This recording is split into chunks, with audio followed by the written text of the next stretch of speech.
Kekuatan Harvey York untuk bangkit. Bab 3. Setengah jam kemudian, Harvey sampai di perusahaan Mandy. Saat dia akan masuk melalui pintu masuk, tiba-tiba seorang pengawal menghentikannya dengan tongkat setrum. Pengawal itu berkata dengan sinis, "Pergilah. Kami tidak menerima pengemis di sini." Harvey baru saja bangun, dan dia belum sempat mandi terlebih dahulu. Selain itu, dia mengenakan t-shirt dan celana pendek compang-camping. Dia tampak seperti pengemis di jalan. Namun, Harvey sudah terbiasa dengan hal semacam itu. Dia tersenyum dan berkata, "Tuan, saya di sini untuk mengirim dokumen kepada istri saya." "Apakah Anda memiliki istri?" Pengawal itu curiga. "Apakah itu wanita pembersih yang bernama Zara atau pekerja yang bekerja di dapur belakang yang bernama Lily?" "Istri saya Mandy," kata Harvey. Pengawal itu tertegun. Segera, dia tertawa terbahak-bahak. "Aku mengerti. Kau menantu Zimmers." Dia sambil tetap tertawa. Harvey menggelengkan kepalanya. Tidak pernah terpikir olehnya bahwa dia itu cukup terkenal. "Itu sudah cukup. Berikan dokumennya." "Nona Zimmer meminta saya untuk mengambil dokumen dari kamu jika kamu di sini," kata pengawal itu. "Tidak." Harvey menggelengkan kepalanya dengan tekad. "Adik ipar saya mengatakan bahwa itu cukup penting, jadi saya perlu untuk menyerahkannya kepada istri saya secara pribadi. Bisakah kamu minggir?" "Kamu?" Pengawal itu menunjuk Harvey tanpa daya. Apakah dia gila? Apakah dia tidak tahu bagaimana Zimmer tidak menyukainya? Selain itu, dia berpakaian seperti ini. Apakah dia tidak takut merusak citra perusahaan? Sementara mereka berbicara satu sama lain, tiba-tiba mereka mendengar suara menggelegar keras dari mesin mobil dari belakang mereka. Segera, BMW seri 5 terlihat diparkir di samping sepeda listrik Harvey setelah manuver drift berkecepatan tinggi. Kemudian, mereka melihat Don keluar dari mobil dengan buket mawar di tangannya. "Senang melihatmu di sini, Tuan Sander." Memperhatikan Don, pengawal sombong itu segera tampak ramah dan menyanjung.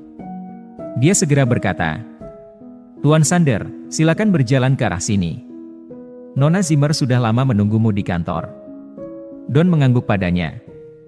Dia kemudian berbalik dan masuk ke perusahaan tanpa melirik Harvey. Harvey juga akan memasuki perusahaan.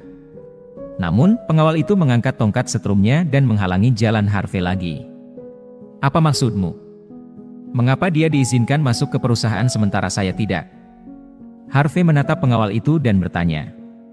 Pengawal itu menghela nafas dan berkata, "Harvey, kamu hanya menantu. Bagaimana kamu bisa dibandingkan dengan Tuan Sander? Lihat, parfum dan mawar di tangannya tentu biaya lebih dari beberapa ratus dolar. Apakah kamu bisa memiliki uang sebanyak itu? Dari apa yang bisa kulihat, kamu akan segera berhenti menjadi menantu mereka." Harvey hanya bisa tertegun untuk sementara waktu. Dia kemudian mengerutkan kening dan bertanya, "Apa maksudmu?" "Apa yang saya maksud? Apakah kamu bodoh atau kamu mau cari gara-gara di sini?" Insiden yang terjadi malam sebelumnya sudah tersebar di seluruh kota. Semua orang tahu bahwa Tuan Sander sedang mengejar Nona Zimmer. Mereka adalah pasangan yang sempurna. Mereka milik satu sama lain. "Lihatlah dirimu sendiri. Kau tampak begitu menyedihkan dan tidak berguna. Aku bertanya-tanya mengapa Nona Zimmer setuju untuk menikahimu." Pengawal itu menegurnya.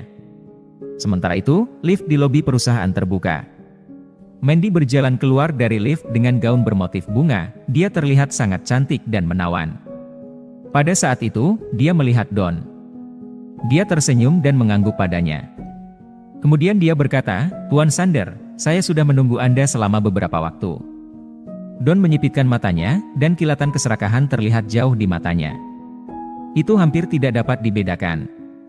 Dia menjilat bibirnya tanpa sadar dan menyerahkan buket bunga dengan anggun. Dia tersenyum dan berkata, "Beberapa orang mengatakan bahwa hadiah yang luar biasa harus diberikan kepada orang-orang yang pantas mendapatkannya. Mandy, kamu secantik bunga. Jadi hanya kamu yang pantas mendapatkan buket bunga ini."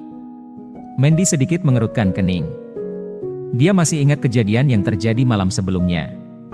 Don telah melamarnya di depan semua orang, dan sekarang seluruh insiden diketahui di Nyumhi. Sekarang, dia bahkan mengejarnya dengan cara yang sangat berani. Awalnya, Mandy enggan bertemu Don. Tetapi perusahaannya sangat membutuhkan sejumlah dana sekarang, jadi dia tidak punya pilihan selain meminta bantuan Don. Memikirkan hal itu, Mandy tersenyum dan berkata, "Tuan Sander, Anda menyanjung saya. Saya mengundang Anda hari ini dengan keramahan seperti itu karena saya ingin menegosiasikan kesepakatan bisnis dengan Anda. Bagaimana saya bisa mengambil hadiah dari Anda?" Don tersenyum gembira dan berkata, "Ini bukan masalah besar, dan itu tidak berarti banyak. Mandy, kamu mengatakan bahwa kamu tidak ingin hadiah dariku. Apakah kamu berpikir bahwa itu tidak cukup baik? Bagaimana dengan ini? Aku akan meminta seseorang untuk mengirim beberapa bunga mawar dari Praha. Bagaimana dengan itu? Kamu tidak harus melakukan itu. Produksi mawar di Praha tidak begitu bagus tahun ini. Saya mendengar bahwa mawar yang mereka tanam di sana harganya lebih dari $1.000 per mawar. Itu tidak terlalu berharga." Mandy menggelengkan kepalanya. Meskipun dia memuja mawar di sana, dia tidak bisa membantu tetapi menemukan harga yang tidak masuk akal. Lebih dari $1.000 per mawar, mata Don sedikit berkedut. Tentu saja, aku tidak bisa hanya menyajikan mawar untuknya.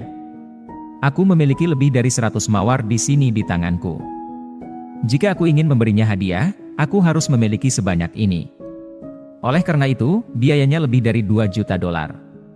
Ketika Don memikirkan hal itu, dia tidak bisa membantu tetapi tampak sedikit canggung meskipun dia adalah seorang pria yang selalu tampak merendahkan di depan yang lain karena kekayaannya.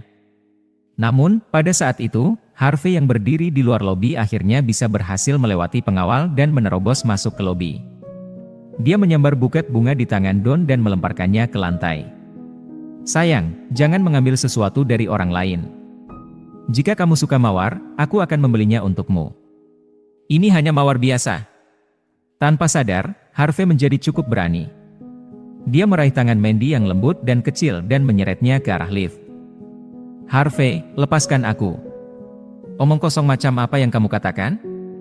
Mandy menegurnya dengan lembut. Mereka saat ini berada di lobi perusahaan, dan itu penuh sesak. Tentu saja, dia tidak bisa membodohi dirinya sendiri mengingat dia adalah CEO di sana. Jadi dia secara tidak sadar ingin melepaskan tangannya, tetapi tangannya dipegang erat oleh Harvey. "Bajingan! Kembali ke sini!" Awalnya, Don merasa sedikit canggung. Sekarang, dia diliputi murka yang sangat dalam.